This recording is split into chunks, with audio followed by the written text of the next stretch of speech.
Negative অপরাজনীতিকে পরিহার করুন, প্রত্যাখ্যান করুন। নৈতিকতার ভিত্তিতে, আদর্শের ভিত্তিতে, চরিত্রের ভিত্তিতে, সততার ভিত্তিতে, দেশপ্রেমের ভিত্তিতে, আত্মত্যাগের ভিত্তিতে, ব্যবসা নয় সেবা এর ভিত্তিতে যে রাজনীতি, সেই রাজনীতিকে একবার ইয়েস বলুন। এর বিপরীতে যত রাজনীতি তাকে নো বলুন। আসসালামু আলাইকুম ওয়া রাহমাতুল্লাহি ওয়া বারাকাতুহু। পিলখানার নৃশংস হত্যাকাণ্ড বর্ণায় এসে গেছে, আমি সেদিকে যাব। বাহ্যত বিজেরাই হত্যা করেছে, এটা খুব পরিষ্কার, কিন্তু এর নেপথ্যে কারা আছে সেটি এখনো স্পষ্ট করে আসেনি। ইশারা ইঙ্গিতে এবং নানা তথ্যপত্রের ভিত্তিতে এটা পরিষ্কার করে বোঝা যায় যে এটা মাত্র তাৎক্ষণিক সেই সময়ের একটি দুর্ঘটনা নহে। কারণ ডালবাদের কর্মসূচির বৈষম্যের প্রতিবাদে তাৎক্ষণিক প্রতিক্রিয়া, এত উচ্চ পর্যায়ের এতগুলো সৈনিককে হত্যা করার ঘটনাটি স্বাভাবিক বলে বিবেচিত হইতে পারে না। কিছু মারা যেতে পারতো, 2-4 জনকে গুলি করে দিতে পারতো উত্তেজনা বশীভূত, কিন্তু 57 জন চৌকস উচ্চ পর্যায়ের সেনা কর্মকর্তা, যেটা আমরা সকলেই জানি, 15-16 বছর ধরে বারবার জানা হচ্ছে, এর পিছনে নিশ্চয়ই একটি বড় পরিকল্পিত শক্তি আছে। সেই পরিকল্পিত শক্তি ভারত। কে? ভারত জড়িত। পরিষ্কার করে বলতে, ভারতের এই দেশীয় যে সংস্করণ, বাংলাদেশীয় ভারতীয় এজেন্ট বললে কাবার হয় না, কারণ এজেন্ট তো কিছুটা দুর্বল বা কারো বন্দিত্ব করে। ভারতীয় এখানকার যে প্রক্সি শক্তি, তাদের মাধ্যমেই এটাকে বাস্তবায়ন করা হচ্ছে। কারণ কি, উদ্দেশ্য কি বলা হয়ে গেছে, না বললে আমরা এটা জানি। এখন আমরা যেটা মনে করি সেটি হচ্ছে যে তদন্ত কমিশন হচ্ছে, যার নাম হচ্ছে স্বাধীন তদন্ত কমিশন। আজকে তদন্ত কমিশনের যিনি চেয়ারম্যান, তার সাথে আরেকটি প্রোগ্রামে গিয়েছিলাম। তিনি ওয়াদা করেছেন যে উনি যথাযথভাবে সত্য উদ্ঘাটিত করবেন এবং সঠিক তথ্যের মাধ্যমে দোষীদের যার যতটুকু দোষ আছে সেভাবে সঠিক বিচারের জন্য উনি উন্মুক্ত করবেন। আমরা আজকের দিনে এখানে তার এই বক্তব্যকে সত্য হিসাবে প্রমাণিত হোক, এটা চাই। তবে একটি কথা দাবি করি, এটার জন্য আর কোনো সময় নেওয়া কোনো সুযোগ নেই। দি আর্লিয়েস্ট দি সুনেস্ট এটা রিপোর্ট প্রকাশিত হওয়া উচিত।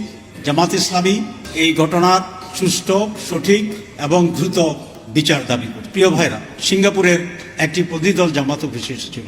সেখানে দলনেতাকে আমি জিজ্ঞাসা করেছিলাম যে 1967 সালে সিঙ্গাপুর স্বাধীন হয়েছিল, আপনারা জানেন, তো তারপরে এত দ্রুত তোমরা কিভাবে উন্নতি লাভ করেছো? সিঙ্গাপুর খুবই ছোট দেশ, 1 সিটি 1 স্টেট, বিমান টেক অফ করলে অন্যের বর্ডারে গিয়ে পড়ে। তিনি খুবই তড়িৎ, ডিসাইডেড এবং খুব সিম্পল সহজ একটি জবাব দিয়েছেন। সেটা হচ্ছে, আমাদের জাতির সৌভাগ্য যে আমরা একজন যোগ্য দেশপ্রেমিক সৎ নেতৃত্ব পেয়েছেন, যার নাম হচ্ছে লি কুইন। তার জীবনে এত বড় আমি পড়েছি, বাংলাদেশেও পাওয়া যায় ইংরেজি। তার বিপরীতে আমরা পেয়েছিলাম অসৎ, অদক্ষ এবং দালাল নেতৃত্ব। এবং এটি শুধু বাংলাদেশের স্বাধীনতার পরে নয়, 1947 সালে আমরা একবার স্বাধীন হয়েছিলাম, কিন্তু আমাদের স্বাধীনতা পূর্ণাঙ্গ হয়নি। 1971 সালে আমরা বহু রক্ত দিয়েছি, আমরা স্বাধীন হয়েছিলাম, কিন্তু সেই স্বাধীনতাও পূর্ণাঙ্গ হয়নি। আবার দ্বিতীয় স্বাধীনতার কথা আমরা বলছি 5 আগস্টে, কিন্তু 6 মাসের ব্যবধানে আজ আবার মনে হচ্ছে সেই স্বাধীনতার আকাশে কালো মেঘের ছায়া, দুর্যোগের ঘনঘটা। আবার এটা ফিকে হয়ে যাচ্ছে, আবার রক্ত অর্থহীন জীবন দেওয়ার যে ফসল সেটি ঝরে যাচ্ছে। এই যে সৌভাগ্য বা দুর্ভাগ্য জাতি, যে বারবার যে হত্যাকাণ্ড, অবিচার, অন্যায়, শোষণ, শাসন, সবকিছুর মূলে হচ্ছে সৎ এবং যোগ্য দেশপ্রেমিক নেতৃত্ব। এই নেতৃত্ব যতদিন জাতি তার জন্য নির্ধারণ না করবে, তাকে সাফার করতে হবে। 5টি বিষয়ের কথা আমি সেখানে বলে আসছি। সেনাপ্রধানও আজকে খুব শক্ত শক্ত কথা বলছেন, উনি ঐক্যের কথা বলেছেন, বিশৃঙ্খলা তৈরি না করার কথা বলেছেন। এবং আমরা মনে করি বাংলাদেশকে যদি আজকে সঠিক লক্ষ্যের দিকে আনতে হয়, বাংলাদেশের স্বাধীনতা, সার্বভৌমত্ব, মানুষের অধিকার, এটিকে যদি আসলে আমরা অর্জন করতে চাই, তাহলে আজকে ঐক্যের কোনো বিকল্প নেই, ঐক্যবদ্ধ জাতির কোনো বিকল্প নেই। যারা দলের স্বার্থে কাজ করে, নিজের জন্য কাজ করে, দল কানা রাজনীতিকে আজকে আমাদেরকে পরিহার করতে হবে, তাদেরকে এই দেশের জন্য অনুপযোগী ঘোষণা করতে হবে। আজকে প্রয়োজন হচ্ছে নৈতিকতা সম্পন্ন, চরিত্রবান, দেশপ্রেমী, আত্মত্যাগী নেতৃত্ব, সাহসী নেতৃত্ব।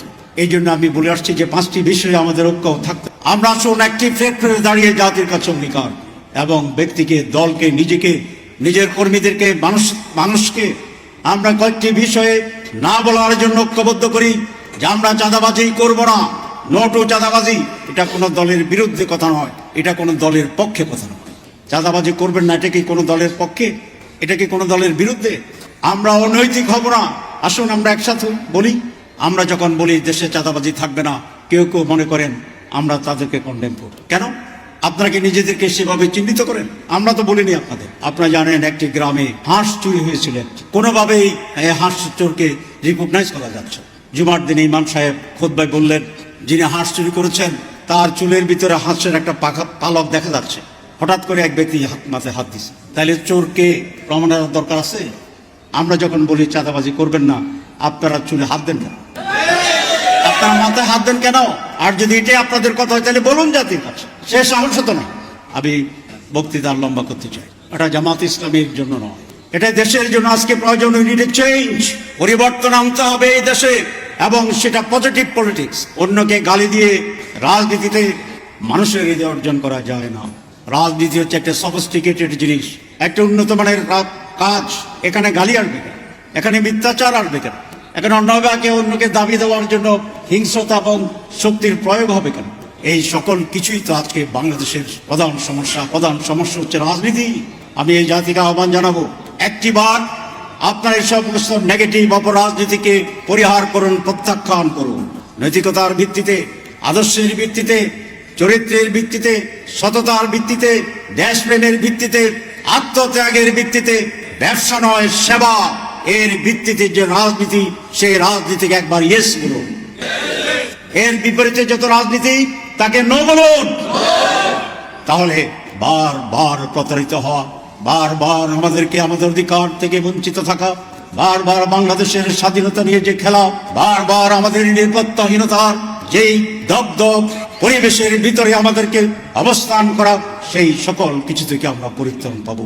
আমরা 5 আগস্ট বলেছিলাম, এক সমৃদ্ধ বাংলাদেশ, এক নতুন বাংলাদেশ, এক অধিকারের বাংলাদেশ তৈরি হবে। সেই নীতিকে আফল করে আসুন আমরা সেভাবে অগ্রসর হই। যারা এই সততা রাজনীতির দাবি করেন, আদর্শের রাজনীতির দাবি করেন, তাদের আজকে এক মহান দায়িত্ব অর্পিত হয়েছে। মানুষ আমাদেরকে ভালো বলছে, আমাদের মিটিং আসছে, দিস ইজ নট এনাফ। যতক্ষণ না সত্য তার দৃঢ় ভিত্তি নিয়ে প্রতিষ্ঠিত না হবে, ততক্ষণ আপনাদেরকে ঘুমানো যাবে না।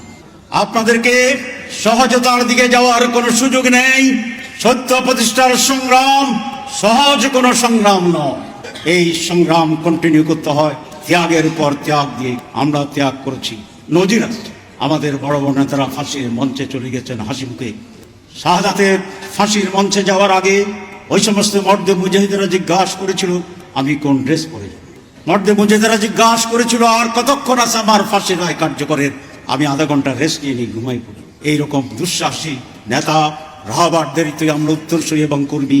আমাদেরকে এই সংগ্রাম যতদিন শেষ না হবে ততদিন জীবন দিয়ে, রক্ত দিয়ে, সাহসিকতার সাথে পরিশ্রম করে, নির্ঘুম রাত দিয়ে, বিশ্রামহীন দিন দিয়ে, অক্লান্ত পরিশ্রমের স্লোগান মাথায় এবং মুখে নিয়ে বাংলাদেশকে সব রাহুগ্রাস থেকে মুক্ত করার সেই লড়াই অব্যাহতভাবে নিজেকে নিয়োজিত করার সেই আহ্বান জানিয়ে আমি আমার বক্তব্য শেষ করছি। আমি শহীদ পরিবার যারা ছিল এই বিডিআর হত্যাকাণ্ডে, তাদের পরিবারের প্রতি সমবেদনা জ্ঞাপন করছি, এবং এই সরকার যে আজকে জাতীয় শহীদ সেনা দিবস ঘোষণা করেছে তার জন্য আমি